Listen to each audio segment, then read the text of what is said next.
ഏവർക്കും നമസ്കാരം. സത്യനാരായണ പൂജ എന്ന് നമ്മളൊക്കെ കേട്ടിട്ടുണ്ട്. ഭഗവാൻ വിഷ്ണുവിന് സമർപ്പിച്ചിരിക്കുന്ന ആരാധനയാണ് ഈ സത്യനാരായണ പൂജ. സത്യനാരായണ എന്നുള്ള രണ്ട് വാക്കാണ് അല്ലെ. സത്യ എന്നാൽ സത്യം എന്നതും നാരായണ എന്നാൽ ലോകത്തിലെ ഏറ്റവും ഉയർന്നതും എന്നാണ് അർത്ഥം. അപ്പോ ആത്യന്തികമായ രൂപമാണത്.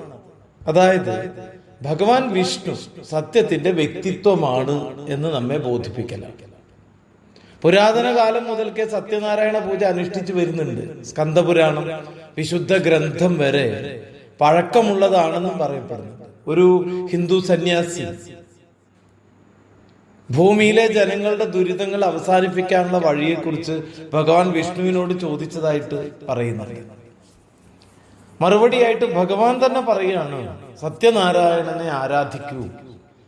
കലിയുഗത്തില് നമ്മളിപ്പോ ഈ കാലഘട്ടത്തില് ഹിന്ദു പുരാണം അനുസരിച്ച് നിലവിലെ കാലഘട്ടം സന്തോഷത്തിന്റെയും മോക്ഷത്തിന്റെയും ആത്യന്തിക മാർഗമുണ്ട്.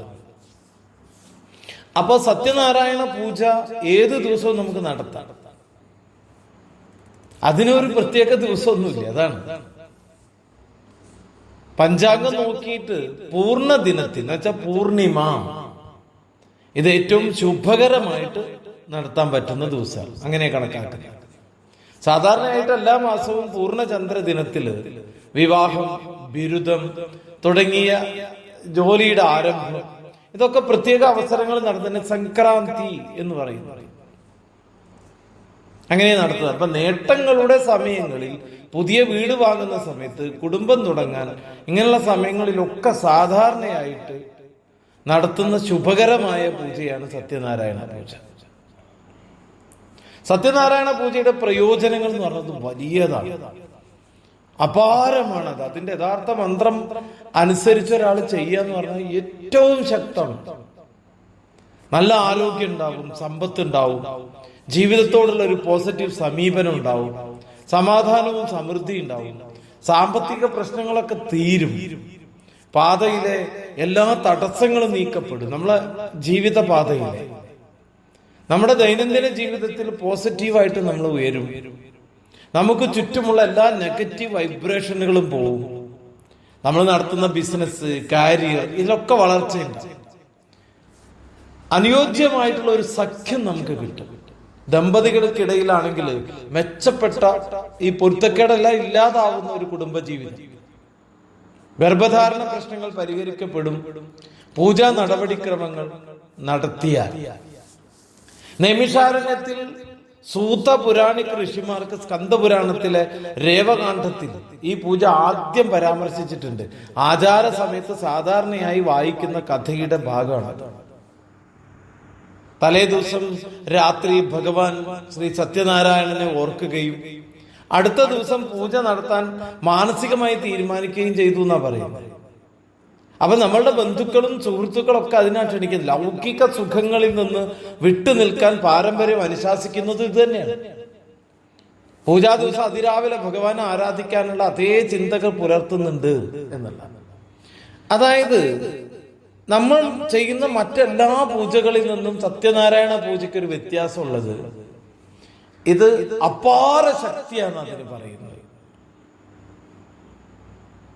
അതാണ് ഇതിന്റെ പ്രത്യേകത. പൂജയുടെ ആകെ ദൈർഘ്യം 2 മണിക്കൂർ നേരം നീണ്ടു നിൽക്കുന്ന പൂജയാണ്. ഇത് വീട്ടുകളിലൊക്കെ നടത്താം.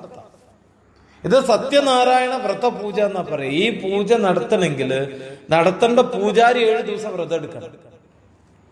ആ 7ാമത്തെ ദിവസമാണ് ഈ പൂജ നടത്തേണ്ടത്. ഒരു നേരെ ആഹാരം കഴിക്കാൻ പാടുള്ളൂ പൂജാരി. ഇത് വീടുകളിലാണ് നടത്തുന്നെങ്കിൽ ആ വീട്ടിലുള്ളവരും ഒരു നേരെ ആഹാരം കഴിക്കാൻ പാടും ഒരു ദിവസം, 7 ദിവസം. അങ്ങനെയാണ്. സത്യനാരായണ വ്രതപൂജ രാവിലെ വൈകുന്നേരം ഒക്കെ നടത്താം. രാവിലെ നടത്തുന്ന ഏറ്റവും ഉത്തമമാണ്. സത്യനാരായണ ഭഗവാന് സമർപ്പിക്കുന്ന പ്രസാദം, വഴിപാട് വരെ ഭക്തർ ഉപവസിക്കണം എന്നാ പറഞ്ഞത്. പ്രധാന പ്രവേശന കവാടം മാമ്പഴം കൊണ്ട് അലങ്കരിച്ചിട്ടായിരിക്കണം എന്നുള്ള. മാമ്പഴമാണ് ഈ പൂജയുടെ അടിസ്ഥാന കേന്ദ്രം എന്ന് പറയും. മണ്ഡപത്തിന്റെ മധ്യത്തിൽ ഒരു കലശം ഉണ്ടാവും. ലോഹം കൊണ്ടോ മണ്ണ് കൊണ്ടോ ഉണ്ടാക്കിയ കലശാവാം. സത്യനാരായണ ഭഗവാന്റെ ഒരു ഫോട്ടോ വെച്ചുകൊണ്ടാണ് നമ്മൾ ആ പൂജ നടത്തുന്നത്. മഞ്ഞപ്പൊടി, ചന്ദനം, കുങ്കുമം ഇതെല്ലാം ഉണ്ടാകും. പഞ്ചാമൃതാഭിഷേകം പൂജാരി വിഷ്ണു പ്രതിമയിലോ ശാലിഗ്രാമത്തിലോ സമർപ്പിക്കണം. പാല്, തേന്, പഞ്ചസാര, തൈര്, നെയ്യ്, ഈ 5 വസ്തുക്കളുടെ മിശ്രിതമാണ് പഞ്ചാഭിഷേകം, പഞ്ചാമൃതം. അത് ശരിക്കും ഏറ്റവും നല്ലതാണ്. പ്രധാന വഴിപാട് പറയുന്നത് ശപാതഭക്ഷ്യം എന്നുള്ളതാണ്. അത് വാഴപ്പഴം, പഞ്ചസാര, റവ, പാല്, നെയ്യ് എന്നിവയൊക്കെ ചേർത്ത് തയ്യാറാക്കുന്ന, ഉണക്കമുന്തിരി, കശുവണ്ടി എന്നിവയൊക്കെ പാചകം ചെയ്യുമ്പോൾ ചേർക്കുന്ന, ചിലർ അത് പാചകം ഒഴിവാക്കിയിട്ട് ചേരുവകൾ ഒന്നിച്ച് ചേർത്തിട്ട് തരിക ചെയ്യുക. പ്രധാന പ്രസാദം എന്ന് പറയുന്നത് ദൈനംദിന ഭക്ഷണം അതെല്ലാം കറക്റ്റ് ചെയ്തുകൊണ്ട് നടത്തുന്നതാണ് ഈ പൂജ. ഇത് വലിയ സംഭവമാട്ടോ. നമുക്ക് വിശദീകരിക്കുകയാണെങ്കിൽ ഒരുപാട് പറയാനുണ്ട്, ഒരുപാട്. അപ്പോ ഈ സത്യനാരായണ പൂജ എന്ന് പറയുന്നത് നമ്മുടെ വീടിന്റെ, ഗ്രാമത്തിന്റെ, ക്ഷേത്രത്തിന്റെ ഒക്കെ ഐശ്വര്യത്തിന് വേണ്ടിയിട്ടുള്ളതാണ്. ഇതും അത്യുത്തമവുമാണ് എന്നർത്ഥം. നമസ്കാരം. മധു കാടാമ്പുഴ.